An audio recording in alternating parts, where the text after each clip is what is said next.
आपकी प्रॉब्लम ये नहीं कि आपने पढ़ा नहीं, आपने पढ़ा है। आपकी प्रॉब्लम ये है कि पढ़कर आप रिलेट नहीं कर पाते हैं। आप बार बार प्रिंटर चेंज कर रहे हो, बुक्स चेंज कर रहे हो, शेड्यूल चेंज कर रहे हो, बट आप अपनी प्रोग्रामिंग चेंज नहीं कर रहे हो। आज आपको बनाने से ज्यादा बिगाड़ने पे फोकस करना है। तो welcome to the rank architecture program. और हम यहाँ पर रैंक आर्किटेक्चर के लिए जितने भी हमारे स्टूडेंट, चाहे आफ्टर 12th का बैच हम शुरू करने जा रहे हैं 10 अप्रैल से, या सुपर मेंटरशिप 2.0 हम शुरू करने जा रहे हैं बहुत बड़ी कामयाबी के बाद, तो यहाँ हम आज डिस्कस करेंगे। सबसे पहला स्टेज जो होता है, मैंने कहा था यूपीएससी को क्रैक करने में 12 स्टेजेस की जरूरत पड़ती है। इसमें पहले 2 स्टेज सिलेबस एनालिसिस और पीवाईक्यू होते हैं। तो अभी मैंने ज्योग्राफी के सिलेबस को बहुत डीपली एनालाइज किया और उम्मीद करता हूँ कि अपने मैं इस मिशन में कामयाब रहूंगा। एक बार आप मुझे फीडबैक जरूर दें कि जो सिलेबस को मैंने तोड़ तोड़ के सिखाया, कैसे उसकी लैंग्वेजेस होती, क्या उसमें सेगमेंट्स होते हैं, कैसे हमें एनालाइज करना होता है, हमें कैसे लैंग्वेज पकड़नी होती है, ये आप डेफिनेटली आपने समझा होगा, डेफिनेटली किया होगा। चलिए अब आज इसी के साथ हम आगे बढ़ते हैं और सबसे पहले जो चीज हम देखते हैं, सबसे पहले जो चीज जानते हैं, वो हमारे लिए बहुत ही ज्यादा इंपॉर्टेंट, और वो है हमारा क्वेश्चन के माध्यम से चीजों को समझना। कल Sadiqa, thank you so much, आपने कल जो मुझे फीडबैक दिया, मेरे और भी बच्चों ने बुक की जो फीडबैक दी क्वालिटी की, तो मैंने कहा था कि मुझे ट्रू फीडबैक चाहिए। बहुत ही शानदार फीडबैक आपने मुझे दिया, जहां पर आपने अदर जो इंस्टीट्यूट, अदर पब्लिकेशन की बुक सामने रखी, और जो ओजांग फाउंडेशन की जो सुपर नोट्स मेरे हैं प्रीलिम्स के लिए, वो आपने रखा, और बहुत इंटेलेक्चुअल, मतलब क्वेश्चन बाय क्वेश्चन आपने डिस्कशन किया। लिटरली बहुत ही अच्छा था, डिटेल में था, और आपने अंतर दिखाया कि वो लोग कैसे 1-2 पॉइंट केवल दे रहे हैं और मैंने उस पर कितने डिटेल नोट तैयार किए हैं, कितने डायमेंशन कवर किए हैं। लिटरली मुझे बहुत अच्छा लगा, और मैं अपने स्टूडेंट से हमेशा ये उम्मीद करता हूं कि वो इसी तरह के इंटेलेक्चुअल चीजों पर बात करेंगे, क्योंकि मैं कभी जो है वो बेस पे बात नहीं करता हूं। मैं हमेशा उन चीजों के बारे में बात करता हूं जो डेप्थ में है, जो इसका एक जो है सिनेरियो है। मुझे अच्छा लगा कि आपने उस चीज को फॉलो किया, आपने कई बुक्स को रखा, कंपैरिजन किया, आपने वो पॉइंट टू पॉइंट वहां दिखाया कि देखो यहाँ पर इंफॉर्मेशन कितनी कम और यहाँ पर कितने स्ट्रक्चर में इंफॉर्मेशन दी है। थैंक यू सो मच, दिल से बहुत बहुत शुक्रिया। मुझे एक चीज जो देखनी थी कि आप कितना ज्यादा एनालिटिकल होकर पढ़ाई कर पाते हैं, कितना डेप्थ में पढ़ाई कर पाते हैं, और इतना उत्साह आता है ना खुद से कि और अच्छा करना है, कुछ नया करना है। तो वो उत्साह बना रहता है जब मेरे स्टूडेंट मुझे फीडबैक देते हैं कि हाँ, आपने जो मेहनत की वो बहुत ही अच्छी रही है। फॉर एग्जाम्पल, अगर मैं आपको एक छोटी सी बात कहता हूँ, अभी मैं इकोनॉमिक्स सर्वे में 111 रुपए की क्लास में मैं जियो पॉलिटिक्स सेगमेंट डील कर रहा था, एग्रीकल्चर वाला। लास्ट क्लास थी मेरी, 3 दिन पहले की बात है, जहां पर मैं फर्टिलाइजर और ये सब चीजों के बारे में बात कर रहा था। वहां मैंने बताया कि भारत को आने वाले समय में अपनी सप्लाई चेन को कैसे मेंटेन करना, खुद पे वो डिपेंडेंट। कल शाम को जब मैं न्यूज देख रहा था तो देखा वहां प्रधानमंत्री ने आह्वान किया है, जो पीआईबी पे उनका जो स्टेटमेंट आया है, जो उन्होंने कल राज्यसभा में बोला है, संसद के सत्र में बोला है, वहां उन्होंने कहा कि कोविड जैसी सिचुएशन का हमें सामना करना पड़ सकता है और देश के लोग इसके लिए तैयार हैं। जब मैंने पूरा स्टेटमेंट पढ़ा, मैं आश्चर्यचकित हो गया। 3 दिन पहले मैंने इसी के बारे में कहा था कि भारत को अपनी खुद की रिलायंस पे फोकस करना पड़ेगा इन हाउस, क्योंकि हम 1 अरब 40 करोड़ से ज्यादा लोग हैं, हम दुनिया भर का सारा प्रोडक्शन खुद ही खपत कर सकते हैं, और हमें अपना खुद का जो है वो सिस्टम डेवलप करना है। यहां तक कि मैंने ये तक कहा था, आह्वान किया था, यही मौका है, अफगानिस्तान को फ्यूल करके पाकिस्तान का वो हिस्सा ले लो। जियो पॉलिटिकल सिचुएशन जो 1947 में हमसे गलतियां हुई थी, पार्टीशन नहीं हुआ था, बाल्कनाइजेशन हुआ था, उससे निकल कर हमें अपना काम करना है। तो बहुत, आज मैं जब कल शाम को उसको पढ़ने लगा, जब उन्होंने कहा, आह्वान किया देश का कि अब समर्पण के लिए तैयार हो जाओ, आई वाज लिटरली अमेज कि कैसे हो रहा है कि 3 दिन पहले मैंने उस सारे टॉपिक को डिस्कस किया, ऐप पे पढ़ा हुआ है, साक्षी के रूप में डेट वाइज पढ़ा हुआ है, और कैसे आज 3 दिन बाद प्रधानमंत्री संसद में करके कह रहे क्या फ्रीक्वेंसी है। इसका मतलब है जो एक राष्ट्र निर्माण में एक सोच होती है, कोई ऐसा कोई इत्तेफाक नहीं है, वो एक आइडियोलॉजी होती है, एक पैटर्न ऑफ थिंकिंग होती है। तो मैं जब वहां पे बात कर रहा हूं इस डेप्थ पे, उसके पीछे एक एनालिसिस, लंबी शोध, पढ़ना, चीजों को, डॉक्यूमेंटेशन को जो है अपग्रेड करना कि क्या डिमांड चल रही है, तो मैं अपने स्टूडेंट से भी उम्मीद करूंगा कि जब भी वो बात करें, गंभीरता से बात करें। बहुत जरूरी है, बहुत ही महत्वपूर्ण है। तो आगे हम लोग बढ़ते हैं और आज इसको और समझते हैं, मुझे बहुत अच्छा लगेगा। हमने यहां पर क्वेश्चंस को समझना शुरू किया, बहुत सी चीजों को समझा, सेगमेंट्स को हमने समझा। अभी जैसे कल आपने देखा कि अमेरिका के एक प्रांत में कल एक 8 टन का जो मीटियर है, जब भी हम ये डिस्कस कर रहे थे, दुनिया में घर घटनाएं होनी शुरू हो जाती हैं। अब तो लगता है ब्रह्मांड भी सुनता रहता है।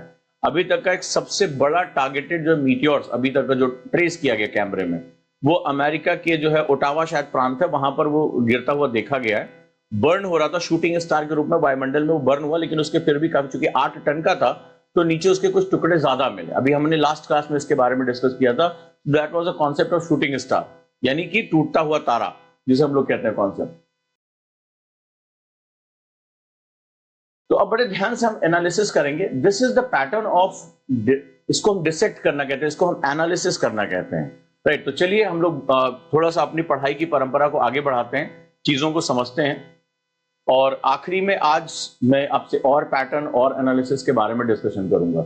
तो मेंटरशिप में आज मैं एक और अध्याय जोड़ने जा रहा हूं, उसका मैं आज प्रैक्टिकल करूंगा। मुझे आप लास्ट में याद दिलाएंगे कि मुझे आपके टाइम टेबल, आपके शेड्यूल और अब आपके इंटरव्यू की प्रिपरेशन के लिए लगना है। अब मैं इतना कॉन्फिडेंट हूं कि प्रीलिम्स की बुक तुम्हारे पास पहुंच गई, मेंस मैंने शुरू कर दिया है, मेंस की जो है वो सुपर, आपके जो मेरे जो है नोट्स वो आपके पास आ रहे हैं, पहुंचने वाले हैं, जो भी मेरे साथ बच्चे जुड़ेंगे। और अब यहाँ जो सबसे इंपॉर्टेंट चीज होने जा रही है कि नाउ अब मैं आपको आपकी पर्सनालिटी को निखारने के लिए जा रहा हूं। तो आज से मैं कुछ ऐसा शुरू करने जा रहा हूं जो शायद बहुत ही इंपॉर्टेंट रहेगा, बहुत महत्वपूर्ण रहेगा आपकी इंटरव्यू की प्रिपरेशन के लिए, आपके लिए। आपकी पढ़ाई को अचानक से मैं बहुत ऊंचाई पे पहुंचा दूंगा। आपका बेस मैंने काफी हद तक तैयार कर लिया जो मेरे साथ सुपर मेंटरशिप में थे। तो अब मैं इतना कॉन्फिडेंट हूं कि आज से एक प्रैक्टिकल में शुरू करने जा रहा हूं, जहां मैं आपकी इंटरव्यू की प्रिपरेशन भी शुरू कराने जा रहा हूं। आपका इंटरव्यू का मतलब हो गया आपके कॉन्फिडेंस लेवल। इंटरव्यू क्या होता है? इंटरव्यू होता है बातचीत करने की कला, किस, और वो हमारे दैनिक जीवन, दैट इज सॉफ्ट स्किल। आप जॉब में हैं, आप कहीं पर भी हैं, कॉलेज में हैं, तो आपकी पर्सनालिटी देखी जाती है। आप डिबेट में हैं तो आपके दिमाग, और मैंने जो पहले दिन आपको क्लास में कहा था रिस्पॉन्स टाइम, कि भाई मैं, आप कहते कि सर यहाँ पे नॉलेज है, मुझे पता था, हम बोल नहीं पाए, हम बात नहीं कर पाए, हम अपने थॉट्स को स्ट्रक्चर नहीं कर पा रहे हैं। जब आप अपने थॉट्स को मेंटली स्ट्रक्चर नहीं कर पाएंगे, आप कभी आंसर भी नहीं लिख पाएंगे, आप कई सही ऑब्जेक्टिव क्वेश्चन जो चेक नहीं कर पाएंगे, क्योंकि प्रेशर में आप जवाब ही नहीं दे पाएंगे, आप गलत जो है ऑप्शन चूज कर लेंगे। आप इंटरव्यू बोर्ड के सामने 275 मार्क्स, कोई हल्के फुल्के नहीं होते, 275 मार्क्स, वो आपकी ऐसे तैसी हो जाएगी। तो क्या मैं आपको वो तैयारी ना कराऊं? बिल्कुल कराऊंगा, और देखते जाइए आज से वो खेल शुरू हो रहा है। तो अब हम यहां आते हैं अगले स्टेप के लिए, यानी सुपर मेंटरशिप और आरएपी एक ऐसा प्रोग्राम है जहां मैं अपने हाथों से, जैसे कुम्हार होता है ना, अपने हाथों से अपने उस बर्तन को आकार देता है, उसी तरह से मैं एक शिल्पकार की तरह आपको अपने हाथों से एक एक चीज चुन चुनकर मैं आपको आकार दे रहा हूं। विश्वास रखिए, विश्वास की ताकत बहुत बड़ी है।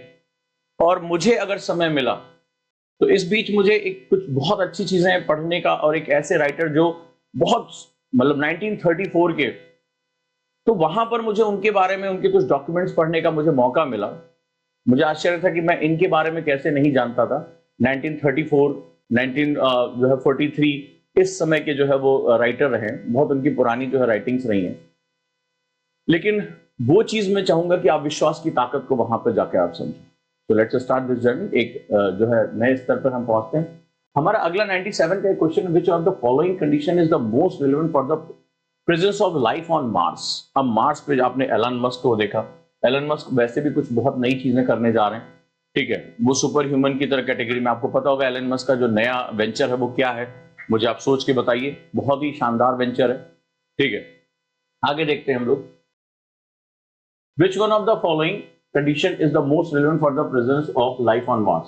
तो मंगल मिशन पे बहुत लगातार बात चल रही है, क्योंकि अगला जो हम बेस बनाना चाहते हैं वो मंगल पे बनाना चाहते हैं। स्पेसएक्स ने अपना काम शुरू ही कर दिया है।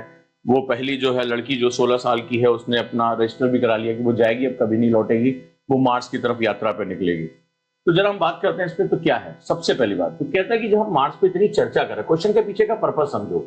मार्स पे बस्तियां बसानी है, रॉकेट जा रहे हैं, तमाम तरह के जो है कंपनीज, प्राइवेट कंपनीज आगे बढ़ रही हैं, तमाम एक्सप्लोरेशन हो रहा है। भारत का भी मार्स ऑर्बिटर मिशन MOM, ठीक है, जो बहुत कामयाब, जो उसकी ऑर्बिट में जो रॉकेट को स्थापित करने में बड़ा कामयाब मिशन रहा है, गौरवशाली मिशन रहा है।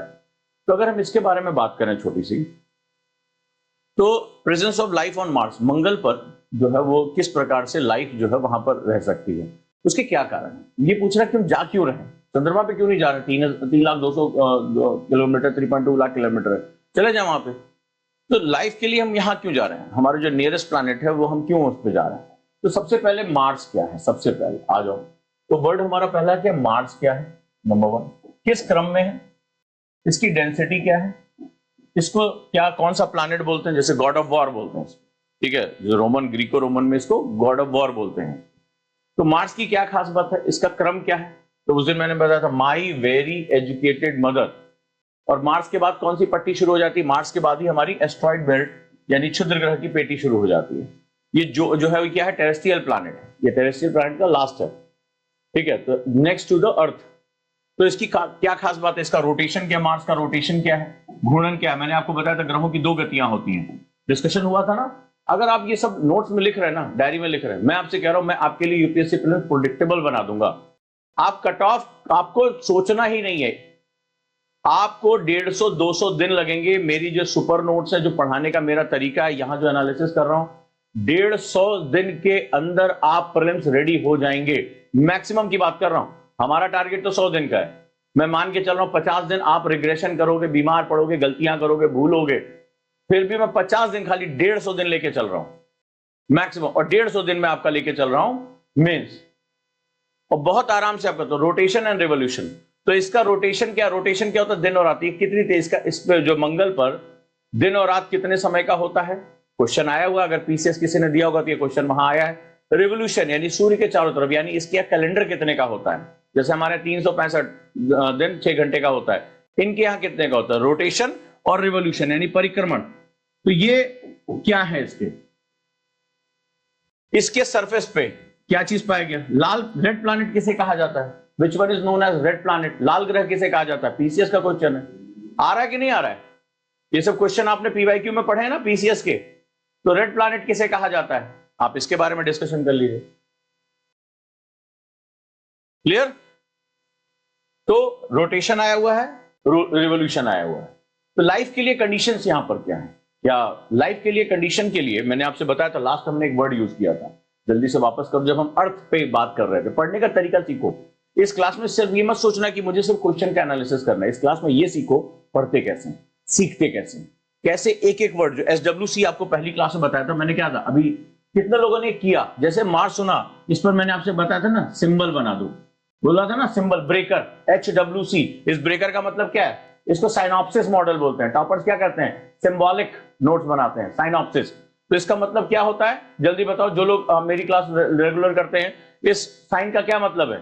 इस साइन का मतलब है HWC, हैंडल विद केयर, रुको और समझो।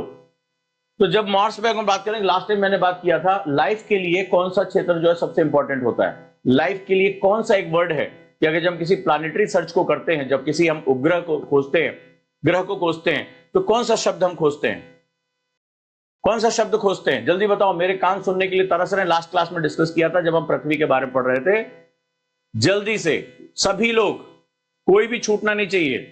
जैसे पोलियो ड्रॉप होता है ना, एक भी बच्चा छूटा सुरक्षा चक्र टूटा। तो जब सबको पढ़ाए तो सबसे जवाब चाहिए ना, जो 2-4 लोग ही थोड़े ना जो सबका जो है ठेका ले रखा है। सबके जवाब चाहिए, जितने लोग हैं सबके जवाब चाहिए मुझे, सबके A to Z। Very nice, बहुत बढ़िया। लिटरली क्लास का जोश हाई है। That is called Goldilocks zone. UPSC prelims का क्वेश्चन है, गोल्डी लॉग जोन यानी उस तारा जो स्टार है और उस ग्रह की दूरी इतनी होनी चाहिए जहां पर वाटर लिक्विड फॉर्म में रह सके, तरल अवस्था में रह सके। Very nice, proud of you. सभी का बहुत बहुत जो है वो गर्व है मुझे। Very nice. कितने क्वेश्चन होते चले जा रहे हैं। लाल ग्रह किसे कहा जाता है? क्वेश्चन पूछा गया था।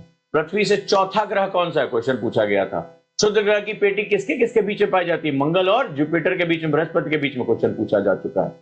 इसका रोटेशन टाइम पूछा जा चुका है, रिवोल्यूशन टाइम पूछा जा चुका है। सिर्फ एक शब्द पे आपका ध्यान कहां था जब क्वेश्चन था? आपका ध्यान था जल्दी से ऑप्शन पढ़ लें। और यहां पे हम कम से कम 8 क्वेश्चन कर चुके हैं, कम से कम। अब सवाल है कि यहां पर जीवन की संभावना क्यों है? एलन मस्क इतना पैसा क्यों लगा रहे हैं? या दुनिया भर के वैज्ञानिक इस पे इतना शोध क्यों कर रहे हैं? अब आ जाओ। कहता है एटमॉस्फेरिक कंपोजिशन। अब बहुत जल्दी में हो गए ना, आप आदत पड़ी है सालों से, जल्दी से पढ़ के ABCD पढ़ ले। बहुत से लोग इस मूड में आए होंगे, लेकिन मेरे साथ तरीका सीख लो। एक एक क्वेश्चन को मैं आपकी सफलता का आधार बना दूंगा। यही हमारी सुपर नोट्स है, यही तो मैंने वहां पे किया है। अब जरा ध्यान से देखो, कंपोजिशन। जब एनसीईआरटी आप उठाओगे 7th क्लास की, तो वहां 2 शब्द हैं, structure of atmosphere and composition of atmosphere, यानी वायुमंडल का संगठन और वायुमंडल की संरचना। तुम में से कितने लोग यहां पर, कितने लोग मुझे इन दोनों शब्दों का मतलब बता सकते हो? मैं पूछ रहा हूं 7th क्लास की NCERT. I am asking about the 7th class की एनसीईआरटी। एयर के नाम से पहला चैप्टर है। एयर में सबसे पहला जो हेडिंग है वो कंपोजिशन एंड स्ट्रक्चर का है। कॉन्फिडेंटली बता दो इस क्लास में कितने लोग संगठन और संरचना के बीच में कह सकते कि कॉन्फिडेंस है सर 7th क्लास की एनसीईआरटी एयर नाम सा चैप्टर सर हम हैं। 6th क्लास की, सॉरी 6th क्लास का जो है चैप्टर है और 7th क्लास में दोनों में थोड़ा थोड़ा दिया है से। और आप इतना तो आपने बेसिक पढ़ा होगा, नहीं पढ़ा तो मुझसे एडमिट करोगे सर एनसीईआरटी आप पढ़ाइए, एनसीईआरटी आप प्रिपेयर कराइए, या आप मुझे मैसेज करेंगे। जो ये मैं बैच शुरू कर रहा हूं वहां, इसीलिए मैं आपको ये भी खोज रहा हूं एनसीईआरटी आपकी कवर है कि नहीं है। कितने लोग ईमानदारी से बिना नोट्स देखे बिना चैट जीपीटी में गए, ईमानदारी से, ऑनेस्टी। आप मां सरस्वती की पूजा कर रहे हो, आप बेईमानी नहीं कर सकते। संगठन और संरचना के बीच में अंतर मुझे बता दीजिए। नंदलाल लिख रहे हैं प्रीलिम्स देना भूल गए। भूले क्यों? ये भूलने की चीज है? मुझे किताब का नाम मत बताओ। संगठन और संरचना, कंपोजिशन और स्ट्रक्चर में क्या बेसिक डिफरेंस है, कॉन्सेप्चुअल डिफरेंस क्या है? Can you define me? Rakhi Singh लिख रही है डोंट नो। खुशबू लिख रही है पढ़े हैं पर याद नहीं है। क्या फायदा ऐसी पढ़ाई का? ऐसी पढ़ाई का क्या फायदा? अदिति पटेल लिख रही सर मैंने एनसीईआरटी पढ़ी ही नहीं। Very nice. पूजा चौहान लिख रही हैं नहीं पता सर। और भी जो लोग हैं अपनी मन की भावनाएं निकालें, बताएं मुझे प्लीज। यश श्रीवास्तव लिख रहे हैं नहीं पता सर। और एयर नाम के चैप्टर में पहला कॉन्सेप्ट ही यही है। चंदा खातून लिख रही है सर नहीं पढ़ा ही नहीं। तान्या लिख रही नहीं पढ़ा सर। तो फिर एटमॉस्फेयर शब्द आपके लिए बेकार, क्योंकि एटमॉस्फेयर में दो कॉन्सेप्ट सबसे पहले दिए हुए हैं। दो कॉन्सेप्ट सबसे पहले दिए हुए हैं, एक composition of atmosphere and structure of the atmosphere. क्योंकि जितनी भी घटनाएं होंगी वो इन सभी के अंदर होंगी। और आपकी प्रॉब्लम ये नहीं कि आपने पढ़ा नहीं, आपने पढ़ा है। आपकी प्रॉब्लम यह कि पढ़कर आप रिलेट नहीं कर पाते हैं। मुझे मेंटरशिप कार्यक्रम में अभी आपको कम से कम 12 विद्याएं सिखानी पड़ेंगी। हनुमान जी से भी आगे निकल, उनको तो वरदान प्राप्त था अष्ट सिद्ध नवनिधि के दाता, असवर दीन जानकी माता। मुझे तो तुम्हें 12 स्टेप सिखाने पड़ेंगे। आपने ध्यान से क्लास में, आप कानों का प्रयोग सिर्फ सुनने के लिए करते हैं, कानों का प्रयोग देखने के लिए नहीं करते। आपको यह सिखाना पड़ेगा मुझे, कानों से देखने की विधि। लास्ट क्लास में जब मैं पीवाईक्यू डिस्कस कर रहा था, वहां एक्सोस्फीयर के बारे में मैंने डिस्कस किया था, बाह्य अंतरिक्ष। क्योंकि आपकी आदत है गाल पे हाथ रख के, सालों से आपने ट्रेनिंग ली कि मास्टर साहब कुछ लिखाएंगे इमला, हम उसको लिखेंगे, नोट्स बनाएंगे आप, और नोट्स बनाकर आप आईएएस बनेंगे। सिलेबस का कोई अंत दिखाई नहीं पड़ता है। सिलेबस कहां तक जा रहा है और आप नोट्स में उसको समेटने में, आप गागर में सागर के जो आपने एक मुहावरा पढ़ रखा है उस चक्कर में पढ़े। आपका पूरा स्ट्रक्चर ही खराब है सर, और आप इस खराब स्ट्रक्चर के साथ यूपीएससी में जा रहे हैं। तो आपको यह नहीं पता चलता है कि हम किस पॉइंट को कहां लिखे। बोलो हाँ, पिछली क्लास में मैंने एक्सोस्फीयर के बारे में डिस्कस किया था। जब हम ग्रीन हाउस गैस, हम अंटार्कटिका का क्वेश्चन डिस्कस कर रहे थे, हम ग्रीन हाउस गैसेस के बारे में बात करते हैं। ग्रीन हाउस गैसेस क्या है? ये कंपोजिशन है, नाइट्रोजन, ऑक्सीजन। आपको नहीं पता कि हम ऑक्सीजन लेते हैं, कार्बन डाइऑक्साइड छोड़ते हैं, तो सबको पता है भाई। पेड़ पौधे फोटोसिंथेसिस करते हैं, कार्बन डाइऑक्साइड इनहेल करते हैं, और एक्सेल जो है वो क्या करते हैं, ऑक्सीजन बाहर निकालते हैं। तो आप मुझे बताओ कि आपने ये सब चीजें नहीं पढ़ी? कंपोजिशन, वो गैसेस जा कहां रही हैं? आपने समझा कभी नहीं। मैं आप दिल से आपको एक बात कह रहा हूं, आपने पूरी पढ़ाई के दौरान आपको ये बताया गया कि इसको रटना है, याद करना है। देखो सबने कहा सर भूल गए, सर पढ़ा नहीं, सर जो है सबने पढ़ा है। किसको नहीं पता कि वो ऑक्सीजन जो है वो इनपुट लेता है और कार्बन डाइऑक्साइड छोड़ता है। ये गैस जा कहां रही है? विलीन हो जा रही है। जब पहली क्लास में मैंने आपको बताया energy and matter neither be created nor be destroyed, कुछ भी ना हम जो है वो पैदा कर सकते हैं ना नष्ट कर सकते हैं द्रव्य और ऊर्जा को। ये सिर्फ अपना रूप बदलती है, हाँ या ना। ये सारे वर्ड मैंने यूज किए, बट आपके दिमाग में सालों से एक प्रिंटिंग है कि जब लिखा जाएगा, लिखो परिभाषा तो आप लिखोगे परिभाषा, लिखो व्याख्या तो आप लिखोगे व्याख्या, लिखो उपसंहार तो आप लिखोगे उपसंहार। फिर लगेगा कि ये जो मैंने सारा लिखा है इसको मैं याद कर लूंगा, मैं आईएएस बन जाऊंगा। तुम कभी नहीं बनोगे। अगर ये तुम्हारा फ्रेमवर्क और तुम इसको छोड़ने को तैयार नहीं हो, तुम कभी नहीं बनोगे, मैं कह रहा हूं सीधे। इतनी खरी बात, इतनी जो है वो कड़वी बात नहीं कोई बोल सकता। रीजन ये है ना, एक छोटा सा एग्जांपल मैं आपसे देता हूं, मेरे एक छोटी सी बात करिए। ये जब मैं टाइपिंग कर रहा था तो टाइपिंग में मेरे से कुछ गलती हो गई। फॉर एग्जांपल, मुझे तुम बताना दिल से, पूरी प्रक्रिया, तुम्हारा जीवन, तुम्हारा करियर तुम्हारे सामने खोल के रख दे रहा हूं। तो मैंने क्या किया, यहां पर ये जो मार्स की स्पेलिंग है, मैंने इसको गलत लिख दिया। ठीक है, मैंने इसको गलत लिख दिया। टाइपिंग में मुझसे गलती हुई, मेरी प्रोग्रामिंग में गलती हुई, और अब मैं क्या हूं, मैंने प्रिंट लिया इसका। प्रिंट में मैं देख रहा हूं इसकी स्पेलिंग गलत आ रही है, तो मैं बड़ा परेशान। फिर मैंने क्या किया, प्रिंटर चेंज कर दिया। मैंने कहा ये वाला प्रिंटर नहीं, मैं दूसरे प्रिंटर से प्रिंट लेने गया, फिर से उस पर स्पेलिंग गलत आ रही है। फिर मैं और झुंझला गया। फिर मैं तीसरे में जो है गया प्रिंटर पे, मैंने कहा ये प्रिंटर सब घटिया है, पता नहीं गलत प्रिंट क्यों दे रहे हैं। फिर मैं गया तीसरे पे, मैंने प्रिंट लिया, तो फिर वो स्पेलिंग गलत आ रही है। तो क्या प्रिंटर की गलती है? क्या प्रिंटर बदलने से मेरी गलती सॉल्व हो जाएगी? तो मुझे ईमानदारी से जवाब दे दो। हाँ जी, मुझे ये जवाब दीजिए कि मैं बार बार प्रिंटर चेंज कर रहा हूं, तो क्या मेरा प्रिंट सही आ जाएगा? कोई ऐसा जादुई प्रिंटर मिलेगा जो मुझे जो है मेरा जो है वो इसकी स्पेलिंग सही कर देगा? मुझे क्या करना होगा? मुझे क्या करना होगा अगर मैं चाहता हूं कि ये जो मार्स की स्पेलिंग है वो सही आए? क्या करना होगा मुझे? जवाब आपको पता है क्या करना होगा, जवाब आप बहुत अच्छी तरह जानते हैं। So every time, sir super book, super notes चर्चा होने लगी, किसी किताब में आप ढूंढ रहे हैं कि इसमें पढ़ लेंगे तो इसमें कोई जादुई चीज लिखी है जिसकी वजह से मेरा सिलेक्शन हो जाएगा। मुझे क्या करना पड़ेगा? मुझे कंप्यूटर प्रोग्राम में जाना पड़ेगा, मुझे वो वर्ड डॉक्स में जाना पड़ेगा, और वहां जाकर मुझे इस स्पेलिंग को करेक्ट करना पड़ेगा। जब तक मैं उस प्रोग्राम में जाकर, उस फाइल में जाकर मैं इसकी स्पेलिंग ठीक नहीं करूंगा, तब तक मैं कितने भी प्रिंटर चेंज कर दूं, मेरा कोई फर्क नहीं पड़ने वाला। सेम चीज आप कर रहे हो। आप बार बार प्रिंटर चेंज कर रहे हो, बुक्स चेंज कर रहे हो, शेड्यूल चेंज कर रहे हो, बट आप अपनी प्रोग्रामिंग चेंज नहीं कर रहे हो। पढ़ा था, भूल गए, याद नहीं आ रहा है, किया नहीं। आप एक्सटर्नल डिवाइसेस पे बहुत डिपेंडेंट हैं। So the problem is you have to change your mindset, you have to change your behaviour, you have to change your pattern. आपको बनाने से ज्यादा, मेरी एक लाइन लिख लेना, बड़ी खूबसूरत लाइन है आज तुम्हारे लिए, आज आपको बनाने से ज्यादा बिगाड़ने पे फोकस करना है। वो चीजें जो तुमने अतीत में गलत बना ली थी, आज आपको बनाने से ज्यादा अतीत की गलतियां मिटाने की जरूरत है। आप उन गलतियों के साथ यहां खड़े हैं और आप बार बार फेल हो रहे हैं, और उसका कारण है कि जो सालों से आप जिस माइंडसेट के साथ हैं, आप डिस्कशन को लिख नहीं पाते हैं, आप डिस्कशन पे फोकस नहीं करते हैं। क्लासेस सालों में, स्पेशली कोविड के बाद से, क्लासेस आपके लिए दो कौड़ी की चीजें हैं कि इसमें कुछ हो रहा है, ऑनलाइन कुछ चल रहा है, सुनते हैं, बाद में देखेंगे। तो आप कभी उसका महत्व नहीं समझ पा रहे हैं। आप इसको, आपको लग रहा है हम दोबारा देख लेंगे क्लास, लाइव देखने की क्या जरूरत है, हम तो वीडियो को आगे पीछे कर सकते हैं। I have power, I am God, मैं तो गॉड हो गया हूं ना। तो इस गॉड मोड से निकलो, क्योंकि ईश्वर सर्वशक्तिमान है। ईश्वर तो उनको जरूरत नहीं किसी चीज की, बट आप मनुष्य हैं, भूल गए आप थोड़ी देर की। तो माइंडसेट को इस तरह करिए कि ये क्लास मुझे दोबारा देखने को नहीं मिलेगी। जिस दिन तुम्हारे अंदर ये ईगरनेस आ गई कि ये मुझे दोबारा पढ़ने का मौका नहीं मिलेगा, मुझे देखने का मौका नहीं मिलेगा, this is my last chance, उस दिन तुम्हारे अंदर क्यूरियोसिटी क्रिएट होगी, आपको फोकस क्रिएट होगा। जो आपका कैजुअलनेस है ना, बाद में कर लेंगे यार, दोबारा पढ़ लेंगे, ये खत्म हो जाएगा। ये खत्म हो जाएगा तुम्हारा।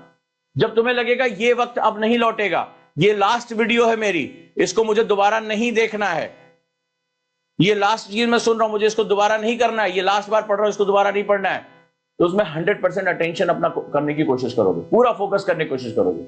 क्योंकि सालों से तुम्हें लगा रहा है बाद में कर लेंगे यार, अभी क्या दिक्कत है। आज वो आदत बीमारी बन गई है, और जब आदतें बीमारी बन जाती हैं तो फिर डिजास्टर क्रिएट होते हैं। इस बात को याद रखना। इतनी छोटी छोटी चीजें, आपने सब कुछ पढ़ रखा था, इससे पहले भी डिस्कस किया था। हम कभी लॉजिकली सोचा कि ये मेरी जो सांस निकल रही है, कार्बन डाइऑक्साइड निकल रहा है, ऑक्सीजन कहां से है, ये कहां है? तो दो शब्द है, संगठन और संरचना। अभी शूटिंग स्टार के बारे में बात हुई, मैंने मेसोस्फीयर वर्ड यूज किया था, पता नहीं तुम्हें कैसे याद नहीं होता मेसोस्फीयर वर्ड, हाँ या ना? उठा के पुरानी वीडियो देख लो, मैंने कहा था वो टूटता हुआ तारा मेसोस्फीयर मध्यमंडल में। तो जब मैं ये एक्सोस्फीयर मेसोस्फीयर यूज कर रहा हूं, ये क्या शब्द इस्तेमाल कर रहा हूं? बोलो ये मैंने नहीं पढ़ा, बोला हाँ सब कुछ आपने पढ़ा है, आपके मुंह से निकला है। मैंने सुना नहीं, मैं इंतजार कर रहा था कि आप कब लिखाओगे, कब आप इसको, और टीचर भी इसका मजा उठा रहे हैं भाई साहब। चलिए लिखो, पूरे टाइम बोलते रहते हैं क्लास में, बोलते रहते हो लिखो लिखो लिखो, या हम अभी पीडीएफ दे देंगे। तो आपको लगता है सब कुछ तो वो करके दे रहे, वही बोल रहे हैं, वही पीडीएफ दे रहे हैं, वही निशान लगा के दे रहे हैं, सब कुछ इजी कर दिया। इजी अभी तुम्हें लग रहा है, एग्जाम में तुम्हारे लिए यही चीजें डिजास्टर क्रिएट हो जाएंगी। मैं बिल्कुल क्लियरली आपको बता रहा हूं, यही चीजें तुम्हारे लिए डिजास्टर क्रिएट होती है, क्योंकि तुम डिपेंडेंट हो जाते हो। तुम एक उस पैरासाइट बेल की तरह जो अपने कभी अस्तित्व पे नहीं खड़े हो सकते। तो अगर अपने अस्तित्व पे खड़ा होना, तो you have to work hard, you make your foundation, and that's a painful process. But the truth is, तुमने सपना भी तो देश के सबसे बड़े पोस्ट के लिए देख लिया है। तुम भारत के नीति नियंता बनना चाहते हो, तुम भारत के पॉलिसी मेकर बनना चाहते हो, तुम भारत के अजीत डोवाल बनना चाहते हो, तुम एस जयशंकर बनना चाहते हो। ख्वाब तुम्हारे इतने बड़े हैं, कर्म तुम्हारे, तुम्हें पता ही मैं क्या कहना चाहता हूं।